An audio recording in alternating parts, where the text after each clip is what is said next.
Good morning student, all of you welcome to social science online class of 10th standard. Today we will study about the geography, the second lesson, Indian physiography. ಭಾರತದ ಭೌಗೋಳಿಕ ಅಥವಾ ಮೇಲ್ಮೈ ಲಕ್ಷಣಗಳು ಇದರ ಬಗ್ಗೆ ಇಂದಿನ ಅಧ್ಯಾಯದಲ್ಲಿ ತಿಳಿದುಕೊಳ್ಳುವ. In this lesson you will study about the following points. Number 1, general feature of the landforms of India or general feature of the physiographic divisions of India. A very important question for examination for 2 marks. And physiographic divisions of India. Here you have to study about the how many physiographic divisions are there in India. That is also important question. The important features of the physical divisions. ಭೌಗೋಳಿಕ ವಿಭಾಗಗಳ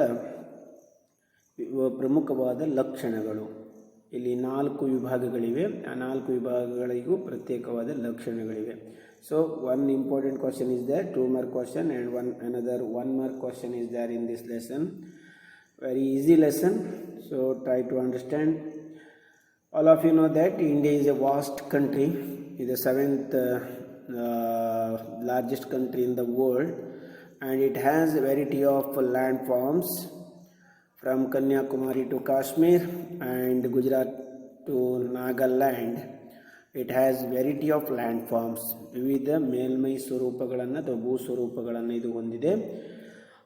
Among them they include the mountains, plateaus, plains, valleys and coastal plains. ನಿಮಗೆಲ್ಲ ಗೊತ್ತಿರುವ ಹಾಗೆ ಭಾರತದಲ್ಲಿ ಪರ್ವತ ಪ್ರದೇಶಗಳು ಅಥವಾ ಶ್ರೇಣಿಗಳು, ಮೈದಾನ ಪ್ರದೇಶಗಳು ಅಥವಾ ಪ್ರಸ್ಥಭೂಮಿಗಳು, ಕಣಿವೆಗಳು ಹಾಗೂ ಕರಾವಳಿ ಪ್ರದೇಶಗಳು, ದ್ವೀಪ ಸಮೂಹಗಳನ್ನು ಇದು ಒಳಗೊಂಡಿದೆ. These have influence on the river system, climate, natural vegetation, land use, agriculture, transport, distribution of population, etc. Here remember one question is there, the important for examination. The Indian physiographic divisions influenced by which factors, or which are the factors determine the Indian landform or physiographic divisions? Listen me.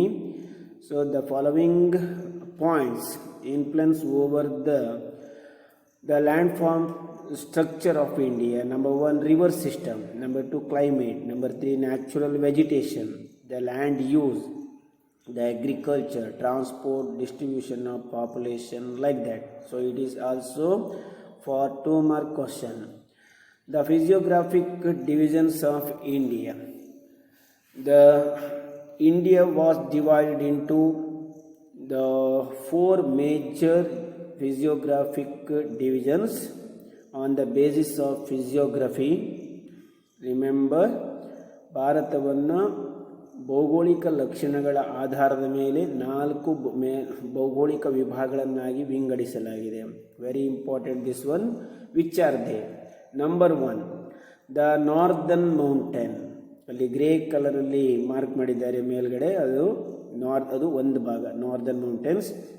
Number 2, northern great plains, green ಕಲರಲ್ಲಿ mark ಮಾಡಿದ್ದಾರೆ, ಅದನ್ನು ಉತ್ತರದ ಮೈದಾನ ಅಂತ ಕರೀತಾರೆ. ಮೊದಲನೇದು ಉತ್ತರದ ಪರ್ವತ ಶ್ರೇಣಿ. ನಂಬರ್ 3, ಯೆಲ್ಲೋ ಕಲರಲ್ಲಿ ಮಾರ್ಕ್ ಮಾಡಿದ್ದಾರೆ. Here also remember, it is the largest physiographic division and ancient physiographic division of India. ಭಾರತದ ಅತ್ಯಂತ ವಿಶಾಲವಾದ ಮತ್ತು ಪ್ರಾಚೀನವಾದ ಭೌಗೋಳಿಕ ಭಾಗ ಅಂತ ಹೇಳಿದರೆ the third one, the peninsular plateau. All of you remember, ಇದನ್ನು ancient and the vast and largest physiographic division ಯಾವುದಕ್ಕೆ ಹೇಳಿದರೆ ನಿಮಗೆ ಪೆನಿನ್ಸುಲರ್ ಪ್ಲೇಟ್ಯೂ ಅಥವಾ ಪರ್ಯಾಯ ಪ್ರಸ್ಥಭೂಮಿ ಅಂತ ಕರೀತಾರೆ. Number 4, the coastal plains and islands. Coastal ಪ್ಲೇನನ್ನು ಪಿಂಕ್ ಕಲರಲ್ಲಿ ಮಾರ್ಕ್ ಮಾಡಿದ್ದಾರೆ. ಹಾಗೆ islands in Arabian sea and in bay of Bengal. Bay of Bengal, Andaman Nicobar island group, and in Arabian sea the Lakshadweep island group. So this is also the one of the geographical part of India. All of you remember this one, the four major physiographic divisions of India: northern mountains, northern Great Plains, Peninsula Plateau, and coastal plains and islands. First, you will take the first one, the northern mountains. So what are the special features of this? The comprised of the Himalayas, which are a group of young-fold mountains. Young-fold mountains ಅಂತ ಹೇಳಿದ್ರೆ ನಿಮ್ಗೆ ಗೊತ್ತಿಲ್ಲ, ಹಿಮಾಲಯ 3 ಶ್ರೇಣಿಗಳು ಅನ್ನ ಮಡಿಕೆ ಪರ್ವತಗಳಂತ ಕರೀತಾರೆ. Fold ಅಂದರೆ ಮಡಿಕೆ, ಒಂದಕ್ಕೊಂದು ತಾಗಿಕೊಂಡಿರುವಂಥ 3 ಯಾವುದು ಶ್ರೇಣಿಗಳನ್ನು ಅದು ಒಳಗೊಂಡಿದೆ. ಅದ ಕಾರಣ ಅದನ್ನು ತ್ರೀ ಫೋಲ್ಡ್ ಮೌಂಟೇನ್ ರೇಂಜ್ ಅಂತ ಕರೀತಾ ಇದ್ದಾವೆ. ಯಂಗ್ ಯಾಕೆ ಕೇಳಿದರೆ ಅದು ಬೆಳೀತಾ ಇದೆ. ಉತ್ತರದ ಪರ್ವತ ಶ್ರೇಣಿಯು ಅಥವಾ ಹಿಮಾಲಯ ಶ್ರೇಣಿಯು ಅದು ಬೆಳೀತಾ ಇರೋದ್ರಿಂದ ಅದನ್ನು ಯಂಗ್ ಫೋಲ್ಡ್ ಮೌಂಟೇನ್ಸ್ ಅಂತ ಕರೀತಾರೆ. They extend as a continuous chain along the northern boundaries. ಇಲ್ಲಿ ಈಗ ಮಾರ್ಕ್ ಮಾಡಿದ್ದಾರೆ ಮ್ಯಾಪಲ್ಲಿ ಕೆಳಗಡೆ ಗ್ರೇ ಕಲರ್ ಇಲ್ಲಿದೆ ನೋಡ್ಕೊಳ್ಳಿ. From Kashmir to the Arunachal Pradesh end or the eastern tip of India. So nearly about 2400 to 500 kilometer it extends from west to east. So like the Indian northern boundary. The extent has continuous chain along the northern boundary of India. They are the highest mountain ranges in the world. They have highest peaks, deep valleys and gorges, glaciers, passes. ನಿಮಗೆಲ್ಲ ಗೊತ್ತಿರೋದು ಹಾಗೆ ಪ್ರಪಂಚದಲ್ಲಿ ಅತಿ ಎತ್ತರವಾದ ಪರ್ವತ ಶ್ರೇಣಿ ಇದು. So it has the highest peaks, ಅತಿ ಎತ್ತರದ ಶಿಖರಗಳನ್ನು ಒಳಗೊಂಡಿದೆ, ಜಗತ್ತಿನಲ್ಲಿ ಅತಿ ಎತ್ತರವಾದದ್ದು. ಹಾಗೆ ಅತಿ ಆಳವಾದ ಕಣಿವೆಗಳನ್ನು ಒಳಗೊಂಡಿವೆ. ಹಾಗೆ ಆ್ಯಂಡ್ ಗಾರ್ಜಸ್, ಅದನ್ನು ಅತಿ ಕಡಿದಾದ ದಾರಿಗಳನ್ನು ಅಥವಾ ಕಣಿವೆಗಳನ್ನು ಅದು ಒಳಗೊಂಡಿದೆ. ಹಿಮ ನದಿಗಳನ್ನು ಒಳಗೊಂಡಿದೆ. ಹಾಗೆ ಪರ್ವತ ಅಥವಾ ಕಣಿವೆ ಮಾರ್ಗಗಳನ್ನು ಇವು ಒಳಗೊಂಡಿವೆ. Mountain ranges of the north or Himalaya mountain ranges have these special features: the peaks, deep valleys and the gorges, glaciers and the passes. ಇಲ್ಲಿ ನೋಡ್ಕೊಳ್ಳಿ, ನಿಮಗೆ ಹಿಮಾಲಯ ಎಲ್ಲಿಂದ ಎಲ್ಲಿವರೆಗೆ ಹೇಗೆ ಹಬ್ಬಿದೆ ಎನ್ನುವುದನ್ನು ಈ ಮ್ಯಾಪಲ್ಲಿ ಗುರುತಿಸಲಾಗಿದೆ. In India, they extend from the Indus Gorge in the west to the Brahmaputra gorge in the east for 2400 kilometer. ನಾನು ಆಗಲೇ ಹೇಳಿದ ಹಾಗೆ ಇದು ಸಿಂಧೂ ನದಿ ಕಣಿವೆ ಪಶ್ಚಿಮದಲ್ಲಿ ಇಂದ ಹಿಡಿದು ಬ್ರಹ್ಮಪುತ್ರ ನದಿ ಕಣಿವೆ ಪೂರ್ವದಲ್ಲಿ ಅಲ್ಲಿವರೆಗೆ ಸುಮಾರು 2400 ಕಿಲೋಮೀಟರ್ ಉದ್ದ ಹಬ್ಬಿದೆ. The width varies from 240 to 320 kilometers. They broader in the west and the narrower in the east. ನಿಮಗೆ ಇದರಲ್ಲಿ ಗೊತ್ತಾಗುತ್ತೆ, ಪಶ್ಚಿಮದಲ್ಲಿ ಅವು ಅಗಲವಾಗಿಯೂ ಪೂರ್ವಕ್ಕೆ ಹೋದಂತೆ ಅವು ಅಗಲದಲ್ಲಿ ಕಡಿಮೆಯಾಗಿ ಅಂದರೆ ಕಿರಿದಾಗಿಯೂ, ಕೆಲವು ಕಡೆ 240 ಕಿಲೋಮೀಟರ್ ಅಗಲ, ಇನ್ನೊಂದು ಕಡೆ ಕೆಲವು ಕಡೆ 320 ಕಿಲೋಮೀಟರ್ ಅಗಲವಾಗಿ ವಿಸ್ತಾರವಾಗಿ ಹಬ್ಬಿದೆ. ಅರ್ಥ ಮಾಡ್ಕೊಳ್ಳಿಕ್ಕೆ ಪ್ರಯತ್ನ ಮಾಡಿ. And they covered on the area about 5 lakh kilometers. Generally, they have steep slopes towards India and gentle slope towards the north or Tibet. ಭಾರತದ ಕಡೆ ಅವುಗಳ ಏನು ಕಡಿದಾದ ಇಳಿಜಾರನ್ನು ಹೊಂದಿವೆ. ಹಾಗೆ ಟಿಬೆಟ್ ಕಡೆ ಹೋದಂತೆ ಅಥವಾ ಉತ್ತರದ ದಿಕ್ಕಿಗೆ ಅವು ಜೆಂಟ್ಲಿ ಸ್ಲೋಪ್ ಅಂದರೆ ನಿಧಾನವಾಗಿ ಇಳಿಜಾರನ್ನು ಅವು ಹೊಂದಿದೆ ಅಂತ ಹೇಳ್ಬೋದು. So this is about the features of Himalaya range. The northern mountains or the Himalayas consist of 3 parallel ranges. ಇಲ್ಲಿ ಈ ನಕಾಶೆಯಲ್ಲಿ ಮಾರ್ಕ್ ಮಾಡಿದ್ದಾರೆ.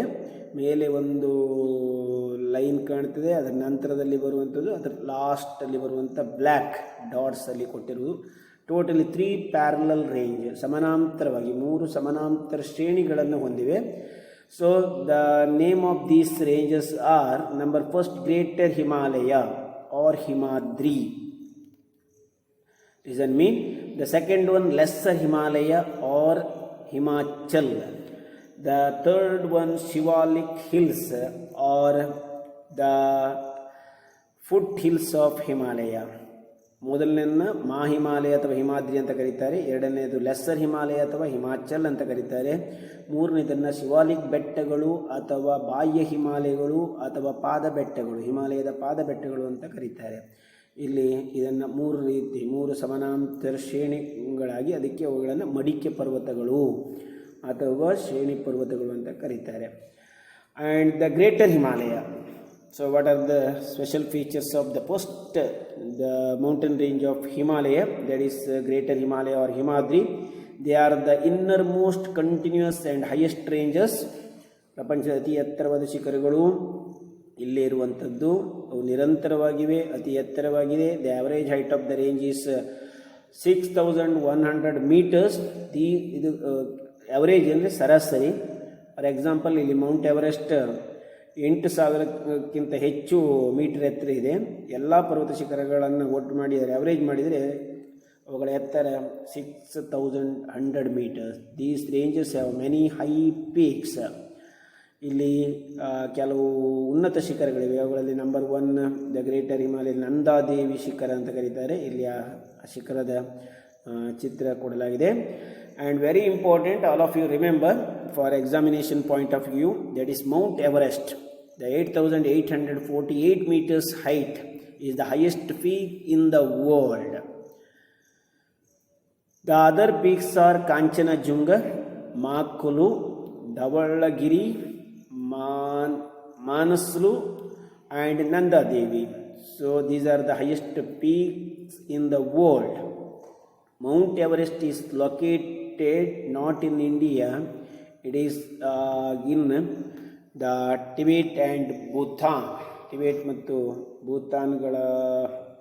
ನೇಪಾಳ ಆ್ಯಂಡ್ ಟಿಬೆಟ್, ನೇಪಾಳ ಮತ್ತು ಟಿಬೆಟ್ಗಳ ಮಧ್ಯದಲ್ಲಿದೆ. ಅದು ಭಾರತದಲ್ಲಿ ಅಲ್ಲ. Don't right. The highest the peak in the world, that is Mount Everest. It is not in the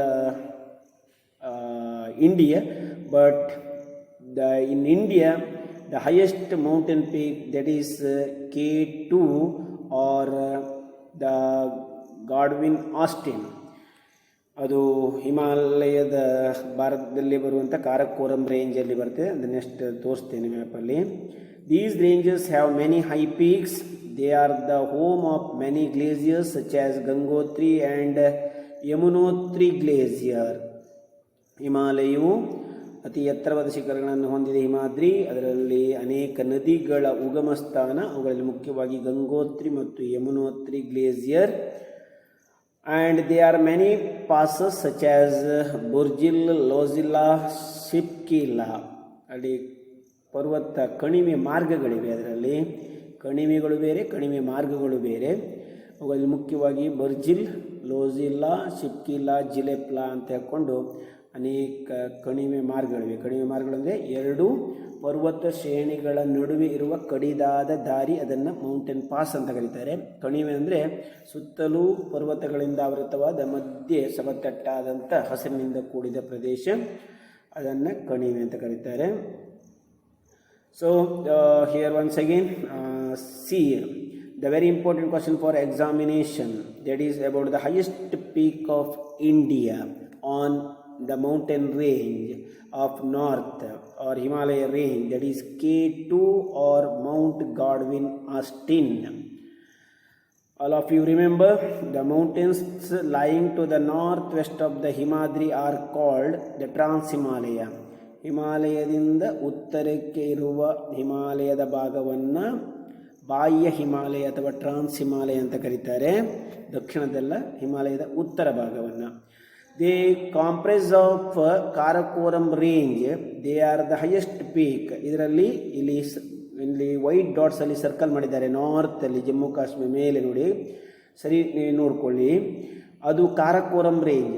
ಈಗ ಭಾರತದಲ್ಲಿ ಸುಮಾರು 27 ದೊಡ್ಡ ಪರ್ವತ ಶ್ರೇಣಿಗಳಿವೆ. ಅದರಲ್ಲಿ ನಂಬರ್ 1 ಕೊಡೋದಾದರೆ ಇಲ್ಲಿ ಬರುತ್ತೆ ಕಾರಕೋರಂ ರೇಂಜ್. ಕಾಶ್ಮೀರ ತುದಿಯಲ್ಲಿ, ಅದರ ನಂತರದಲ್ಲಿ ಅದಕ್ಕೆ ತಾಗಿಕೊಂಡು ಲಡಾಖ್ ಅಂತ ಬರ್ತದೆ, ಅದರ ನಂತರದಲ್ಲಿ ಜಾಸ್ಕರ್ ಅಂತ ಬರ್ತದೆ, ಆಮೇಲೆ ಬರುವುದು Himalaya.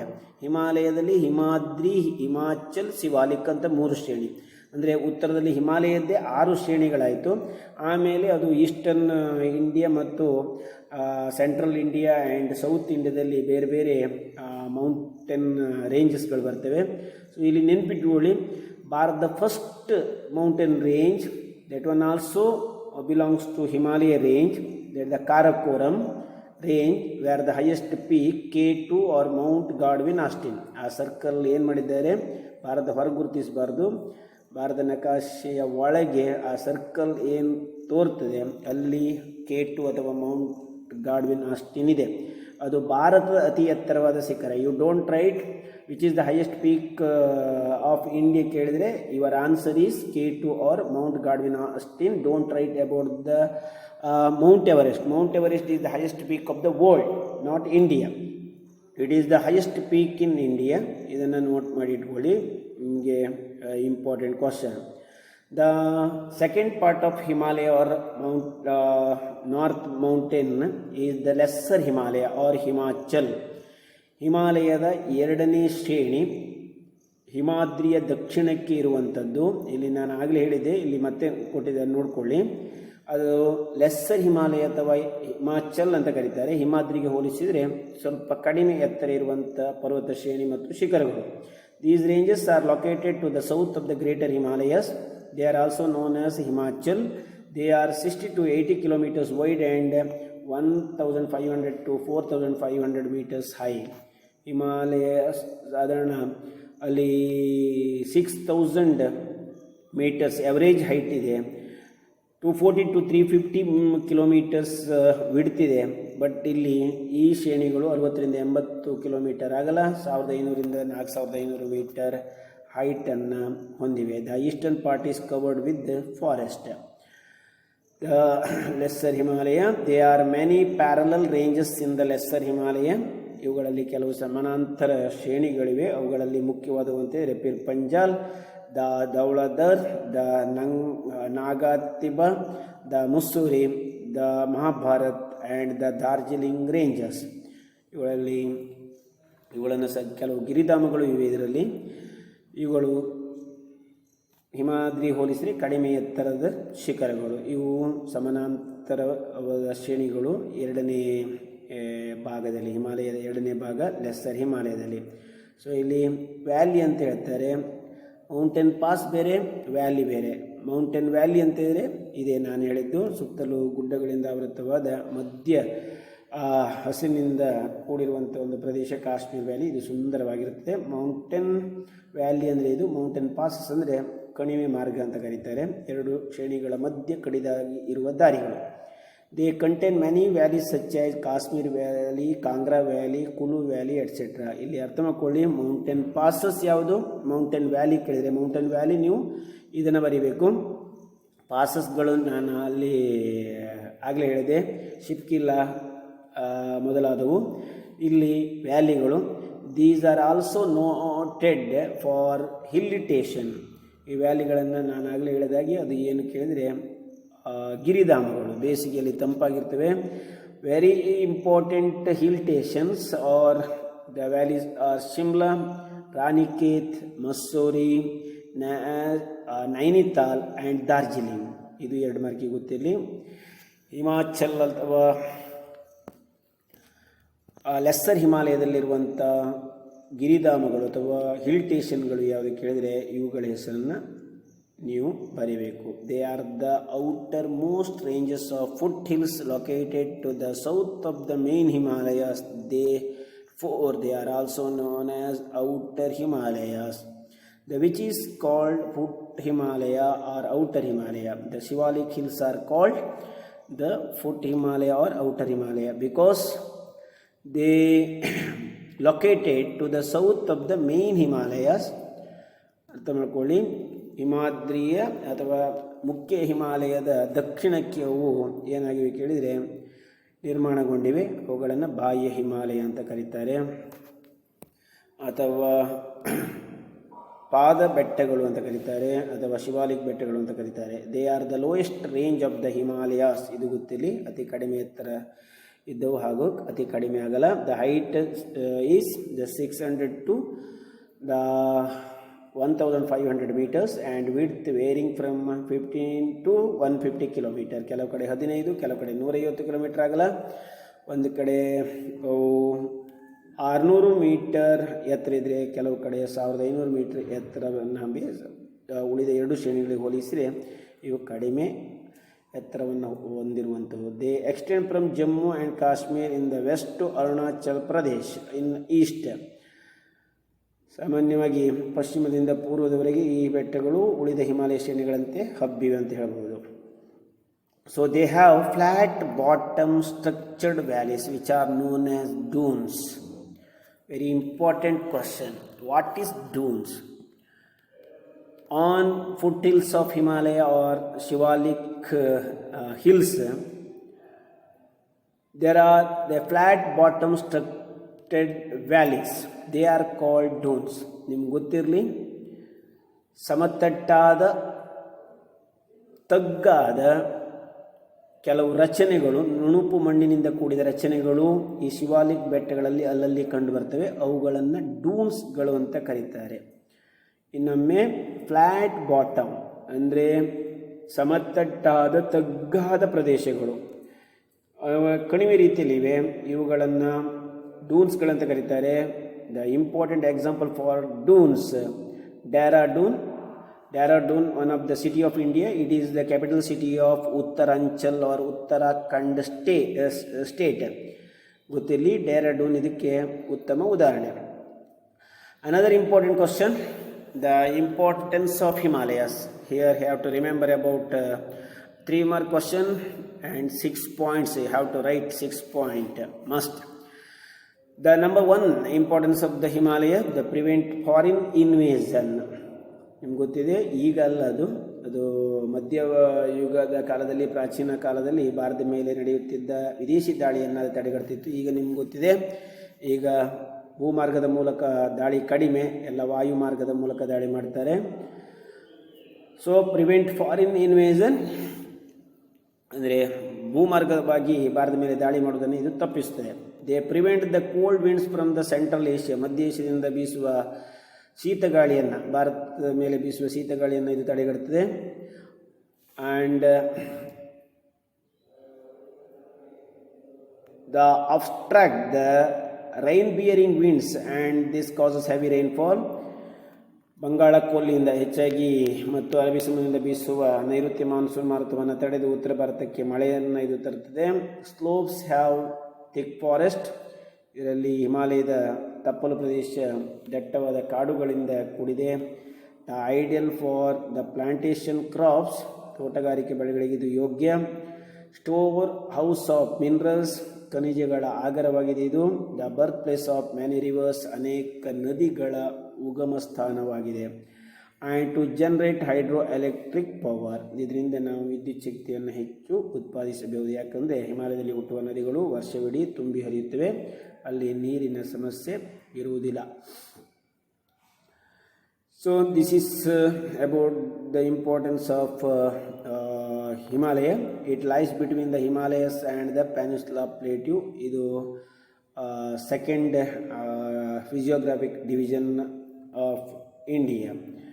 So it lies between the Himalayas and the Peninsula Plateau of India. It is formed by the depositional work of 3 river systems, namely the Satluj, the Ganga and the Brahmaputra. It is the largest alluvial soil tract in the world. ಇಲ್ಲಿ ಕೆಲವು important ಪ್ರಶ್ನೆಗಳಿವೆ. ಈಗ ನಾನು 2ನೇ physical division ಬಗ್ಗೆ ಹೇಳ್ತಿದ್ದೇನೆ. ಅದು ಮುಖ್ಯವಾಗಿ the northern plain. So it is between the Himalaya and the peninsular plate. ಅಲ್ಲಿ ನಕಾಶೆಯಲ್ಲಿ ನೋಡ್ಕೊಳ್ಳಿ, ಯೆಲ್ಲೋ ಕಲರ್ ಮತ್ತು ಗ್ರೇ ಕಲರ್ ಮಧ್ಯದಲ್ಲಿ ಗ್ರೀನ್ ಕಲರ್ ಇದೆ, ಅದೇ ಅದು ಉತ್ತರದ ಮೈದಾನ. ಇದು ಫಲವತ್ತಾದ ಮೆಕ್ಕಲು ಮಣ್ಣಿನಿಂದ ಆವೃತವಾಗಿದೆ ಅಥವಾ ರಚನೆಗೊಂಡಿದೆ. ಇದಕ್ಕೆ ಕಾರಣ 3 ನದಿ ಸಮೂಹಗಳು. Remember how it formed. the northern greater plain of India formed due to the depositional work of three river system, namely the Satluj, the Ganga and the Brahmaputra and its tributaries. ಅವುಗಳ ಉಪನದಿಗಳು ಸವೆಸಿ ತಂದ ಮೆಕ್ಕಲು ಮಣ್ಣಿನಿಂದ ಆದದ್ದು. Another important question, it is largest alluvial soil tract in the world. ಪ್ರಪಂಚದಲ್ಲೇ ಮೆಕ್ಕಲು ಮಣ್ಣಿನಿಂದ ಕೂಡಿದ ಅತಿ ಉದ್ದವಾದ ಒಂದು ಬೆಲ್ಟ್ ಅಂತ ಹೇಳ್ಬೋದು ಇದು, ಅಥವಾ ಪ್ರದೇಶ ಅಂತ ಹೇಳ್ಬೋದು.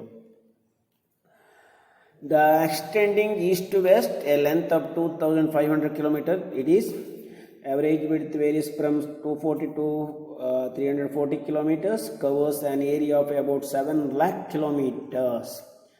7 lakh square kilometers, ಇದು 7 ಲಕ್ಷ ಚದರ ಕಿಲೋಮೀಟರನ್ನು ಹೊಂದಿದೆ ಹೇಳ್ಬೋದು. The plain is very flat and the rocks are not exposed on the surface. ಇದು ಫಲವತ್ತತೆಯಿಂದ ಕೂಡಿದ್ದು, ಎಲ್ಲಿಯೂ ಕಲ್ಲುಗಳು ಇಲ್ಲ ಮೇಲ್ಮೈಯಲ್ಲಿ ಹಾಗೂ ಸಮತಟ್ಟಾಗಿದೆ. The important question, the importance of the northern Great Plain. Number 1, ಇದರ ಪ್ರಾಮುಖ್ಯತೆ, very suitable for agriculture, suitable for transport and communication, useful industrialization and urbanization, development of trade, a number of pilgrimage centers are located here. ಗೊತ್ತಿಲ್ಲ ನಿಮಗೆ, ಇದಿಷ್ಟನ್ನು ಬರೀರಿ. ಈಗ ಮುಖ್ಯವಾಗಿ ವ್ಯವಸಾಯಕ್ಕೆ ಯೋಗ್ಯವಾದದ್ದು ಹಾಗೂ ಸಾರಿಗೆ ಸಂಪರ್ಕಕ್ಕೆ ಯೋಗ್ಯವಾದ ಪ್ರದೇಶ ಆ್ಯಂಡ್ ಕೈಗಾರಿಕೆಗಳಿಗೆ ನಗರೀಕರಣಕ್ಕೆ ಇದು ಯೋಗ್ಯವಾದಂಥದ್ದು. ಹಾಗೆ ವ್ಯಾಪಾರದ ಒಂದು ಕೇಂದ್ರ ಅಂತ ಹೇಳ್ಬೋದು, ಇದರಿಂದ ವ್ಯಾಪಾರ ಅಭಿವೃದ್ಧಿಯಾಗ್ತದೆ. ಹಾಗೆ ಅನೇಕ ಯಾತ್ರಾ ಸ್ಥಳಗಳು ಈ ಪ್ರದೇಶಗಳಲ್ಲಿ ಇವೆ. So this is the second physiographic division of India. Very important one, the peninsula plateau. This is the largest, ಆಗಲೇ ನಾನು ನಿಮ್ಗೆ ಹೇಳಿದೆ 1 ಮಾರ್ಕಿನ question, the largest physical division of India, it is the oldest land mass. ಅದು ನಾನು ಆಗ ancient ಅಂತ ಹೇಳಿದೆ. 2 ಪ್ರಶ್ನೆಗಳಿಗೆ ಉತ್ತರ ಇದೆ. ಇದು ಭಾರತದ ಪ್ರಾಚೀನವಾದ ಭೂಭಾಗ ಹಾಗೂ ವಿಶಾಲವಾದ ಭೂಭಾಗ. It was being a part of the Gondwana land. ಈ ಭೂಭಾಗ ಗೊಂಡವನ ಕಾಲದ್ದು ಅಂತ ಹೇಳ್ತಾರೆ. ಅಂದರೆ ಭೂಮಿಯ ರಚನೆಯಾಗಿ ಈಗಿಂದ 350 ಕೋಟಿ ವರ್ಷಗಳ ಹಿಂದಿನ ಕಾಲವನ್ನು ಗೊಂಡವನ ಪೀರಿಯಡ್ ಅಂತ ಕರೀತಾರೆ. ಆ ಕಾಲದಲ್ಲಿ ಇದು ರಚನೆ ಆದದ್ದು, ಈಗಲೂ ಹಾಗೆ ಇದೆ, ಯಾವುದೇ ವ್ಯತ್ಯಾಸವನ್ನು ಹೊಂದದೆ. So it is called ancient. 4 ಭೂಭಾಗಗಳಲ್ಲಿ ಇದನ್ನು ಏನ್ಷಿಯಂಟ್ ಅಂತ ಕರೀಲಿಕ್ಕೆ ಕಾರಣ ಹಾಗೆ. ಗೊಂಡವನ ಕಾಲದಲ್ಲಿ ರಚನೆ ಆದದ್ದು ಯಾವುದರಿಂದ? ಜ್ವಾಲಾಮುಖಿ ಸಿಡಿದು ಅದರಿಂದ ಉಂಟಾದ ಅಗ್ನಿಶಿಖರಗಳು ಶಿಥಿಲೀಕರಣಗೊಂಡು ಅಥವಾ ಶಿಲೆಗಳು ಶಿಥಿಲೀಕರಣಗೊಂಡು ಅದರಿಂದ ಆದಂಥ ಮೇಲ್ಮೈ ಇನ್ನೂ ಹಾಗೆ ಇದೆ, ಯಾವುದೇ ವ್ಯತ್ಯಾಸವನ್ನು ಹೊಂದಿದೆ. It lies to the south of the great plains and occupies about 16 lakh kilometer. ಇದು 16 ಲಕ್ಷ ಕಿಲೋಮೀಟರ್ ವಿಸ್ತೀರ್ಣವನ್ನು ಹೊಂದಿದೆ. ಇಟ್ ಈಸ್ ರಫ್ಲಿ triangular in shape and it is apex is formed by cape Kanyakumari in the south. ಇದು ತ್ರಿಕೋನಾಕೃತಿಯಲ್ಲಿ ನಿಮಗೆ ಕಂಡುಬರ್ತದೆ. ಹಾಗೆ ಇದರ ತುದಿಯನ್ನು ನಾವು ಕನ್ಯಾಕುಮಾರಿ ಭೂಶಿರದಲ್ಲಿ ನೋಡ್ಬೋದು. ಅದು ತುದಿ. ಹಾಗೆ ಉತ್ತರಕ್ಕೆ ಬಂದಂತೆ ಅದು ವಿಸ್ತೀರ್ಣವನ್ನು ಪಡೀತದೆ.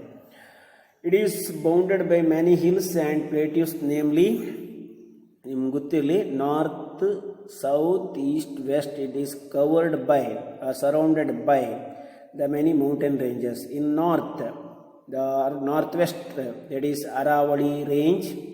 ಅದನ್ನು ನಾರ್ತ್ ವೆಸ್ಟ್ ಅಂತ ತಗೊಳ್ಳಿ, ಅದು ಅರಾವಳಿ ರೇಂಜ್ ಅಂತ ಕರೀತಾರೆ. ಗುರುತಿಸಲಿಕ್ಕೆ ಗೊತ್ತಿರಬೇಕು. ನಾರ್ತ್ ವೆಸ್ಟಲ್ಲಿ ನೀವು ಪ್ರಸ್ಥಭೂಮಿಯ ಮಧ್ಯದಲ್ಲಿ ಇದ್ದರೆ ನಾರ್ತ್ ವೆಸ್ಟ್ ಯಾವುದಾಗುತ್ತೆ, ಅದೇ ಅರಾವಳಿ ರೇಂಜ್. ವಿಂಧ್ಯಾಸ್ ಆ್ಯಂಡ್ ಸಾತ್ಪುರ ಅಲ್ಲಿ ಮಾರ್ಕ್ ಮಾಡಿದ್ದಾರೆ, ನೋಡ್ಕೊಳ್ಳಿ. ವಿಂಧ್ಯಾಸ್, ಸಾತ್ಪುರ, ಅರಾವಳಿ ಶ್ರೇಣಿಯನ್ನು ಹಾಗೆ ಗುರುತಿಸಬೇಕು. ಅದೇ ರೀತಿಯಲ್ಲಿ ಎಲ್ಲಿದೆ ಅಲ್ಲಿ ವಿಂಧ್ಯಾಸ್, ಸಾತ್ಪುರ ಶ್ರೇಣಿ. And western ghat, eastern ghat. Western ಸೈಡಲ್ಲಿ ವೆಸ್ಟರ್ನ್ ಘಾಟ್ ಇದೆ, ಇಲ್ಲಿ ಗುರುತಿಸಿದ್ದಾರೆ, ಎಕ್ಸಾಮಿಗೆ ಬರ್ತದೆ. Mark the western Ghat in Indian map ಅಂತ. ಅಲ್ಲಿ ನೀವು ವೆಸ್ಟರ್ನ್ ಘಾಟನ್ನು ಅಲ್ಲಿಂದ ಅಲ್ಲಿವರೆಗೆ, ಸಾಧಾರಣ ಗುಜರಾತ್ ದಕ್ಷಿಣ ತುದಿಯಿಂದ ಕನ್ಯಾಕುಮಾರಿವರೆಗೆ ನೀವು ವೆಸ್ಟರ್ನ್ ಘಾಟನ್ನು ಅದೇ ರೀತಿ ಗುರುತಿಸಬೇಕು. ಹಾಗೆ ಈಸ್ಟರ್ನ್ ಘಾಟ್ ಅಲ್ಲಿಂದ ಇಲ್ಲಿವರೆಗೆ. ಹೇಗಿದೆ ಬ್ಲ್ಯಾಕ್ ಮಾರ್ಕಲ್ಲಿ ಅದೇ ರೀತಿ ಗುರುತಿಸಬೇಕು. ಅಲ್ಲಿ ಎಲ್ಲಿ ಡಾಟ್ ಹಾಕಿ ಗುರುತಿಸುವುದಲ್ಲ, ಉದ್ದ ಗೆರೆ ಹಾಕಿನೇ ಗುರುತಿಸಬೇಕು. ಡೆಕ್ಕನ್ ಪ್ಲೇಟ್ಯೂ,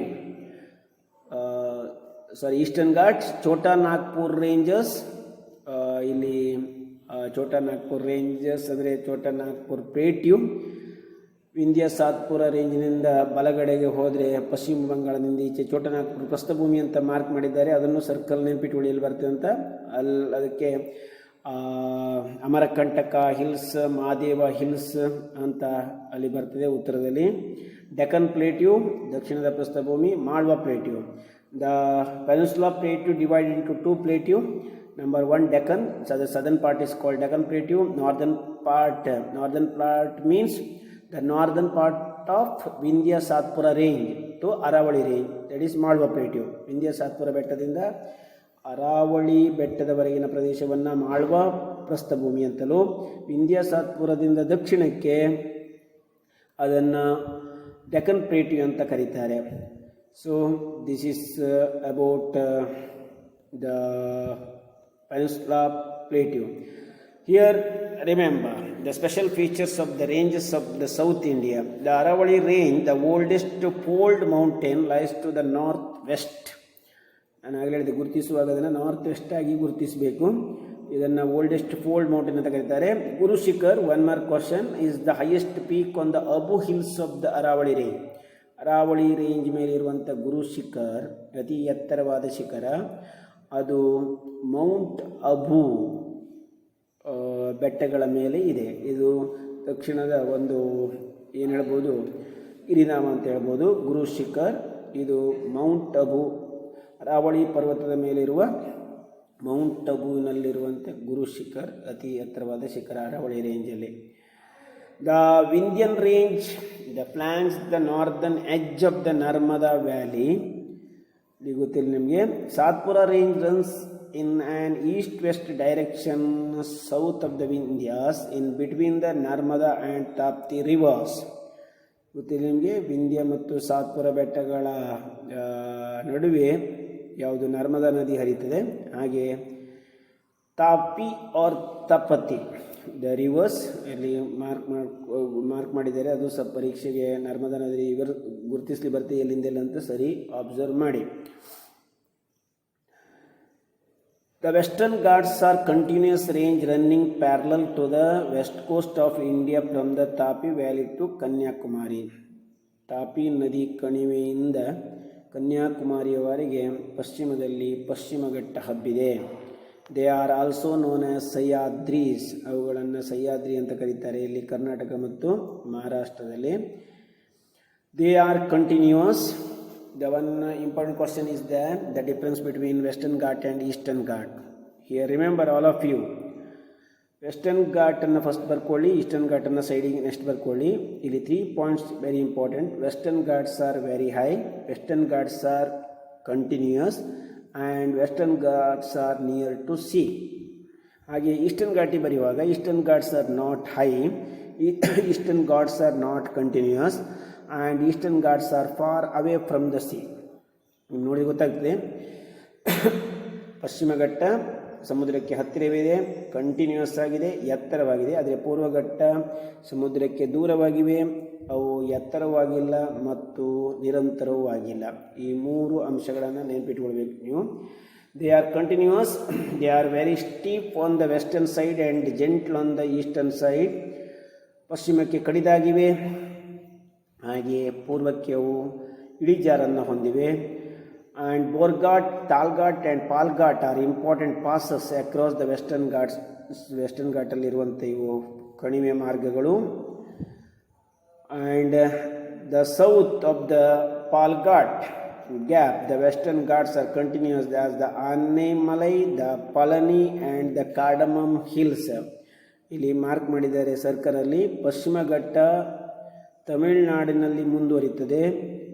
ಕರ್ನಾಟಕ ಮತ್ತು ಮಹಾರಾಷ್ಟ್ರದಲ್ಲಿ ಸಹ್ಯಾದ್ರಿ ಅಂತ ಕರೀತಾರೆ. ಅದೇ ಪಶ್ಚಿಮ ಘಟ್ಟವನ್ನು ತಮಿಳುನಾಡು ಮತ್ತು ಕೇರಳಗಳಲ್ಲಿ ಬೇರೆ ಬೇರೆ ಹೆಸರಿನಿಂದ ಕರೀತಾರೆ.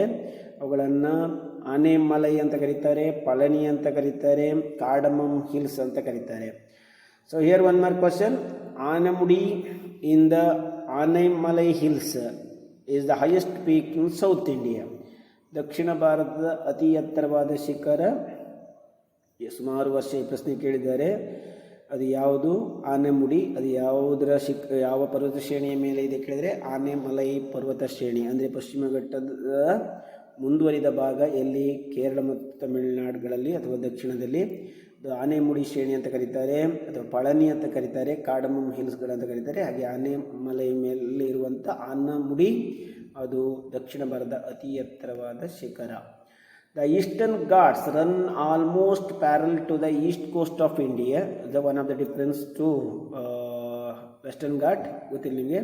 ಪಶ್ಚಿಮ ಕರಾವಳಿಗೆ ಸಮಾನಾಂತರವಾಗಿ ಪಶ್ಚಿಮ ಘಟ್ಟ ಹಬ್ಬಿದೆ, ಪೂರ್ವ ಕರಾವಳಿಗೆ ಸಮಾನಾಂತರವಾಗಿ ಪೂರ್ವ ಘಟ್ಟ ಹಬ್ಬಿದೆ. ಒಟ್ಟು 4 ಪಾಯಿಂಟ್ ಬರೋದಾದರೆ 3 ಆಗ ಹೇಳಿದ್ದೆ ನಾನು. The extend from the Mahanadi valley in the north towards the Nilgiri hills in the south where they join the western Ghats. ಇಲ್ಲಿ ವೆಸ್ಟರ್ನ್ ಘಾಟ್ ಮತ್ತು ಈಸ್ಟರ್ನ್ ಘಾಟ್ ಜಾಯಿಂಟ್ ಆಗಿವೆ. ಆ ಪ್ರದೇಶ ಅಥವಾ ಪರ್ವತ ಶ್ರೇಣಿಯನ್ನು ನೀಲಗಿರಿ ಹಿಲ್ಸ್ ಅಂತ ಕರೀತಾರೆ. ಇದನ್ನು ಪರೀಕ್ಷೆಗೆ ಮಾರ್ಕ್ ಮಾಡಲಿಕ್ಕೆ ಹೇಳ್ತಾರೆ. ನೀಲಗಿರಿ ಹಿಲ್ಸ್ ಎಲ್ಲಿ ಬರ್ತದೆ ಕೇಳಿದರೆ ದಕ್ಷಿಣದಲ್ಲಿ ಅತಿ ತುದಿಯಲ್ಲ, ಮೇಲ್ಗಡೆ ಆ ಪಿಂಕ್ ಎಂಡ್ ಆಗ್ತದೆ ನೋಡಿ. ಪಶ್ಚಿಮ ಘಟ್ಟ ಪೂರ್ವ ಘಟ್ಟ ಪಿಂಕ್ ಕಲರ್ ಎಂಡ್ ಆಗುವ ಆ ಪ್ರದೇಶವನ್ನು ಯಾವುದು ಪೂರ್ವ ಪಶ್ಚಿಮವಾಗಿ ನೀವು ಗುರುತಿಸಬೇಕು. ಅದು ನೀಲಗಿರಿ ಹಿಲ್ಸ್. ಮಹಾನದಿಯಿಂದ ನೀಲಗಿರಿ ಹಿಲ್ಸ್ವರೆಗೆ ಇದು ಪೂರ್ವ ಘಟ್ಟ ಇದೆ. They are lower than the western Ghats and not continuous. ನಾನು ಆಗಲೇ ಹೇಳಿದೆ, ಇವು ಎತ್ತರವಾಗಿಲ್ಲ, ನಿರಂತರವಾಗಿಲ್ಲ. The highest peak in the eastern Ghats Armakonda. Eastern Ghat ಮೇಲೆ ಇರುವಂಥ ಎತ್ತರವಾದ ಶಿಖರ ಅರಮಕೊಂಡ ಅಂತ ಕರೀತಾರೆ. The Deccan plateau is bounded by Satpura and Vindhyas in the north west. ಇದು ದಕ್ಷಿಣ ಪ್ರಸ್ಥಭೂಮಿ.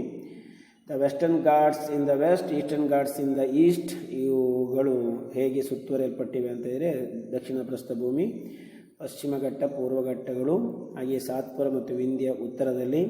The Mahadeo and Maikal ranges in the north. Mahadeo ಪರ್ವತ ಶ್ರೇಣಿ ಮತ್ತು Maikal. The Chota Nagpur plateau lies in the north eastern part of the peninsula. ಆಗಲೇ ತೋರಿಸಿದರೆ ನೀವು ಸರ್ಕಲಲ್ಲಿ ಮಾರ್ಕ್ ಮಾಡಿದರೆ Chota Nagpur plateau. Importance of the peninsula plateau. ಇವುಗಳ ಪ್ರಾಮುಖ್ಯತೆ ಪರೀಕ್ಷೆಗೆ one of the important question. They are rich in minerals. 4 points ನೆನಪಿಟ್ಟು ಸಾಕು, 2 ಮಾರ್ಕಿಗೆ. ಇವುಗಳ ಖನಿಜಗಳನ್ನು ಹೊಂದಿವೆ. Thick forest and biodiversity. ದಟ್ಟವಾದ ಪರ್ವತ ಪ್ರದೇಶಗಳು ಹಾಗೂ ಜೀವ ವೈವಿಧ್ಯ ತಾಣಗಳನ್ನು ಹೊಂದಿವೆ. Influence on south west monsoon, very important. ಕೇಳಿದರೆ ಪಶ್ಚಿಮ ಘಟ್ಟ ಇರುವುದರಿಂದ ನಮ್ಮ ಕರಾವಳಿ ಭಾಗಕ್ಕೆ ಹೆಚ್ಚು ಮಳೆ ಆಗ್ತದೆ. ಆದ ಕಾರಣ ಅವು ನೈಋತ್ಯ ಮಾನ್ಸೂನ್ ಪ್ರಭಾವಗಳಿಂದ ಮೇಲೆ ಪ್ರಭಾವ ಬೀರ್ತವೆ. ಯೂಸ್ಫುಲ್ ಫಾರ್ ಅಗ್ರಿಕಲ್ಚರ್, ಕೃಷಿಗೆ ಯೋಗ್ಯ. The birth place of many rivers, on western Ghat, in eastern side and western side the many rivers are flowing are took birth. Useful for the generation of electricity as hill stations. ಹಾಗೆ ಪಶ್ಚಿಮ ಘಟ್ಟದಲ್ಲಿ ಕೆಲವು ಗಿರಿಧಾಮಗಳಿವೆ. ಇವುಗಳು peninsula ಪ್ಲೇಟ್ನ ಯಾವುದು ಕೇಳಿದರೆ ಪ್ರಾಮುಖ್ಯತೆಗಳು. So I will stop the explanation in this class. This is enough. So the remaining matter we'll see in another class. And the last remind to you, listen carefully, observe and watch the lesson carefully, and also I have the test book. Once again, you carefully refer the test book and try to write the answer to the question given in your exercise. Very simple question is there. I already explained all the answer to the question and the important point. So all of you remember, write the answer carefully in your notebook.